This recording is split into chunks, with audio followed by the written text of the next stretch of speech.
Next video lecture है for class 7th।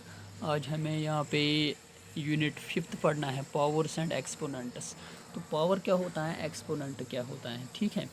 क्योंकि मैं आपको सिंपली एक मिसाल दूंगा यहाँ पे, अगर 2 into two into two into two into two होगा, ठीक ठीक, 2 2 ज़ार 4 2 ज़ार 8 2 ज़ार 16 इंटू 2 होता है 32। इसका मतलब 2 कितने बार मल्टीपल दिया गया है, 5 बार, ठीक।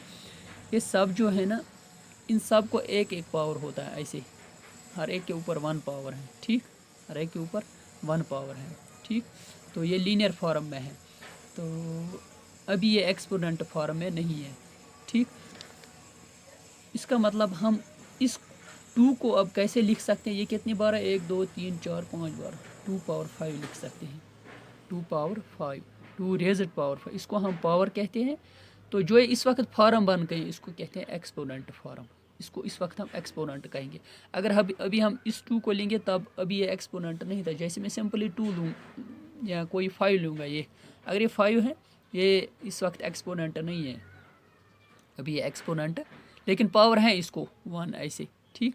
जब कोई 5 होगा और कोई 5 होगा, ठीक, तो इनमें से एक ही 5 लूँगा, ऊपर इनका ऐड हो जाएगा, यानी 5 पावर 3 हो जाएगा। जब ये फॉर्म आएगा इसको हम कहते हैं एक्सपोनेंशियल फॉर्म, या सिंपली 5 को अगर एक भी डालेंगे तब भी बनेगा एक्सपोनेंट फॉर्म। जब ऊपर एक नहीं लिखा हुआ होगा तब होगा ये सिंपल फॉर्म में, ठीक। तो ये हो गया था exponent form.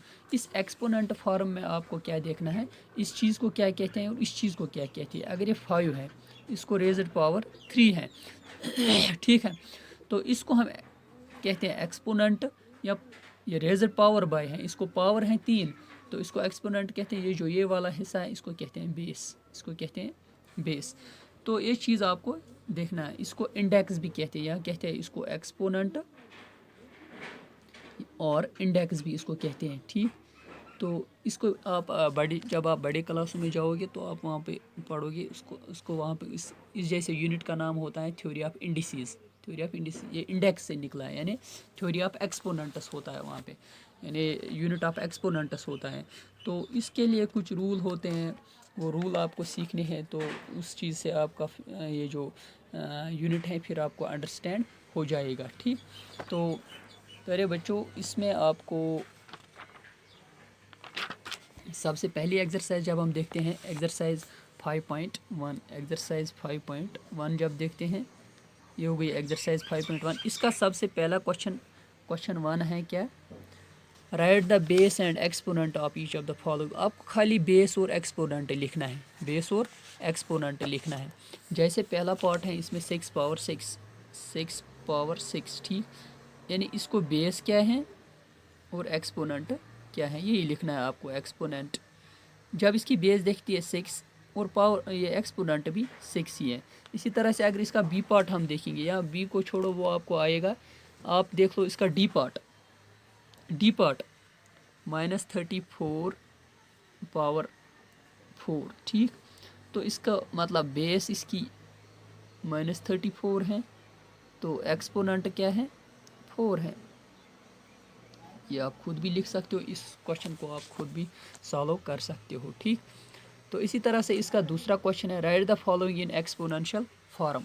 Right the following in exponential, question number 2, यानी इसको एक्सपोनेंट फॉर्म में लिखना है। जैसे मैंने अभी आपको ये 2 दिखाया है, इसको एक्सपोनेंट फॉर्म में दिखाया, अभी इस वक्त ये एक्सपोनेंट फॉर्म में नहीं है, ठीक। जैसे इसका पहला पार्ट है, ए पार्ट है -2 इंटू -2 इंटू -2। अब इसको एक्सपोनेंट फॉर्म में क्या करनी है, ये तीनों 2 जो है एक ही लिखना है। कितनी बार है, 3 बार, ऊपर 3 लिखना है, ठीक। इसको कहते हैं एक्सपोनेंट फॉर्म, ठीक। तो इसी तरह से इसका दूसरा पार्ट है, यहाँ मैं वो वाला पार्ट दिखाऊंगा, डी पार्ट, इसका डी पार्ट है इसका। जैसे इसका डी पार्ट है n into N into N into M 3 बार, m into M into M into D है। तो आप क्या करोगे, n खाली एक n लिखोगे, इसको पावर 3 लिखना है क्योंकि ये 3 बार है, फिर इंटू लिखना है। m कितने बार है, m भी 1 2 3 बार है, ऊपर पावर 3 लिखना है, और d कितने बार है, एक ही बार, बस اگر ڈی کو بھی 1 لکھو گے یہاں پہ یا نہیں بھی لکھو گے کوئی بات نہیں، تو یہ ایکسپوننٹ فارم میں ہم نے لکھ لیا ہے، ٹھیک۔